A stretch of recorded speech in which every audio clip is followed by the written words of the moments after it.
নমস্কাৰ মোৰ নাম শ্ৰী দেৱকলাম পাজন মই এতিয়া এই দুইজন ভাইটিৰ লগত মই এতিয়া হিন্দী ৰেপ সং গাবলৈ ওলাইছো মই এতিয়া আপোনালোকক গাই দেখুৱাম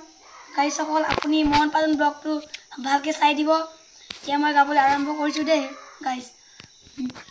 ৰুল নাম্বাৰ 8 লাষ্টত মোৰ বেঞ্চ বসমাতি কেম্পাছত ক্লাছত মই লেট বন বিটা নামৰ মই মদিৰাৰ ডেট মতে লুকস মাৰি কয় will you meet it লিখিবলে গান যদি তোমালে ওই কমপ্লিটে পালি দিম নহলে তাই নাম্বাৰ কিনি গুটেই কলেজত কিলাই দিম গুটে কলেজত মই ৰজা মিজিষ্টেট